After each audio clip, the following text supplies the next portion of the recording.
Hey team, this is Nathan from RunDreamAchieve.com. I have a great video today. I got a question from Operation Darthstorm. Operation Darthstorm asked how to train effectively in the summer, and what are some of the things that I would suggest. In three parts of this particular question that he asked is, what hydration practices or nutritional needs I would focus on if I was training in the heat, and how to deal with heat. The top recommendation I can give you for sure in regards to heat training is make sure, if you're living in a hot and humid area, I trained for several years in San Antonio. Sometimes you're going to have to get indoors. Sometimes you're going to have to train on the treadmill. I know it sucks, but if you don't want to train on a treadmill, you're going to have to get up early. There were times where I would get up between 3 o'clock and 4 o'clock in the morning in order to get a run done, because again, you want to minimize trying to do a tempo run or doing a long run in the heat. It's extremely difficult, as you all know. Preaching to the choir, I know a lot of you all train in very hot conditions. I know there is an athlete in Mexico that's a viewer of the channel. Her name's Nancy. She's a 2:54 marathoner, phenomenal athlete, and she lives in Mexico, trains in the heat and humidity. So there are athletes such as her and other athletes around the world that have to deal with training in the heat. You definitely have to focus on your hydration practices. Make sure, if you're doing your long runs, that you put water bottles out every 3 miles. Again, you want to make sure that you're training, you're setting up yourself for success in your preparation. You want to make sure that training is the most difficult part of your race preparation, whether you're training for a marathon or a 5K. But that being said, you have to be smart about your nutritional needs, your hydration practices in training, so that you don't make the mistake of bypassing aid stations because you think you're going to lose some time, stopping or briefly slowing down in order to get a few Dixie cups down. Make sure that you do not do your long runs in the heat without proper hydration.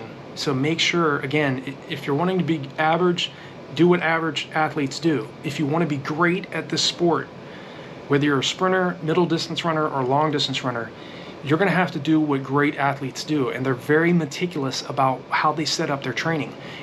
I would never, in my own preparation for my 5K to marathon distances, races as well, I would never skimp on this. Okay, especially when it came to hot weather, and making sure that you're hydrating well during, before, during, and after your workouts. Make sure you have either a mixture of water, some Powerade, Cliff Bars, bananas, apples, fruits, grapes at the track during and after your workouts. Make sure that you're hydrating well, but you're also paying attention to your recovery after those workouts are completed. Especially 30 minutes after a hard workout, you want to make sure that you get some carbohydrates in you, some energy to recoup from the electrolytes that you lost during the workout itself, and making sure that you get those carbohydrates initially back into your muscles, and make sure also protein, whether a protein shake. So again, protein is key, because you want to make sure that your muscles recover and recuperate from the hard anaerobic workouts you're doing. The speed workouts, the tempo runs, if you're doing, I highly recommend it, whether you're training for the mile or up to the marathon distance, do hill repetitions. Again, because you're focusing on your form, you're focusing on your knee lift, you're focusing on running at very, very high anaerobic efforts and near maximum heart rate. Another recommendation in regards to training effectively in the summer is definitely adjust the paces per kilometer or per pace per mile that you're aiming at, because it's a whole different ballgame when you're training in the heat and humidity, as opposed to if you were training in, say, 50-degree weather, 40 to 50-degree weather, which is much more reasonable. So you're going to have to be very cognizant of your goals, your short-term goals that you have for your workouts. If you're training in 80 to 90 degree heat and you're trying to do, say, 6 to 800s on the track, and your goal was 225 per rep, you might want to consider adjusting that to, say, 235 to 240 per rep. Again, it's just a factor of increased heat and heat and humidity plays a huge factor on athletic performance. So definitely don't get discouraged when you're not hitting those paces that you were aiming at or that you had in mind on a hot and humid day. Okay, you just have to accept the fact that your pace per mile or pace per kilometer is going to be dramatically affected by that heat and humidity. So training effectively in the summer basically comes down to hydrating very well before, prior, and during your workouts, making sure that you are being patient with yourself, not going too anaerobic too soon in your workouts. Make sure that you're adjusting your paces. Like I said, it's very important in terms of being effective for the long term, especially if you're training over several weeks or several months leading up to your big race. You definitely want to play it smart. Make sure that you're studying what the best middle to long distance runners are doing. Training in the heat, a lot of athletes, there are some athletes that can race well in the heat, that can train well in the heat. I was not one of those athletes. Okay, I had to definitely shift the paces I was aiming at for my workouts, especially if it was in hotter conditions, and that will save you the heartache of stressing out, worrying about, well, I'm not hitting my paces.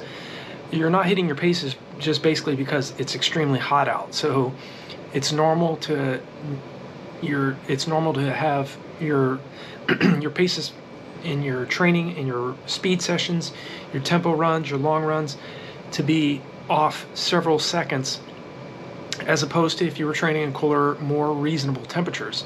So make sure that you keep that in mind, and if you do that, you'll definitely not second guess yourself, and you won't be as disappointed because you already know what to expect as you're training for say 5K to the marathon distance in the summer months.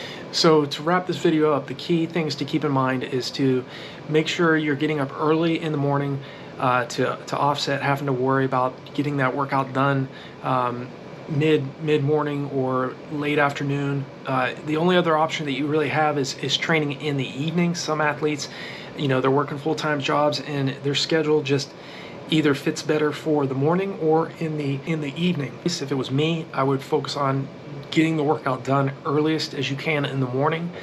And if you have a second workout scheduled for the afternoon, make sure you do that workout in the late afternoon when the temperatures are starting to go, get down to more reasonable temps. If you're training in hot conditions like in Mexico or in Texas or other hot conditions, Arizona, it's tough to get around these things. So just make sure that you keep your head on straight. Make sure that you're hydrating well, getting plenty of sleep, eating plenty of fruits, and paying attention to adjusting the paces that you're aiming at. So make sure, again, one of the most important things is to adjust the paces that you're aiming at for, say, your repeat 800s on the track, repeat thousands, repeat miles, repeat 2 miles.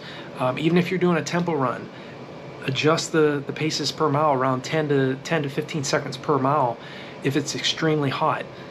So if your aim was to do a tempo run, say at 6-minute mile pace, if it was in the 40s and 50s, that would be reasonable. If that's your physical capability.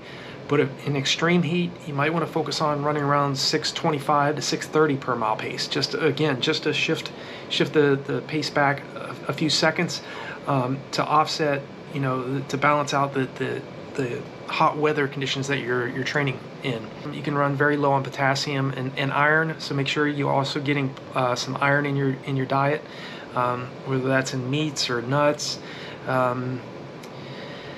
protein drinks, so that you can recover from the hard workouts you're doing. Just keep those things in mind. So I hope this video was helpful for you all. Definitely check out the resources below all of my videos. If there's any other questions or concerns, leave me a comment in the comment section below. And again, we have brand new merch on the RunDreamAchieve.com website, so definitely check those out. We got some new designs.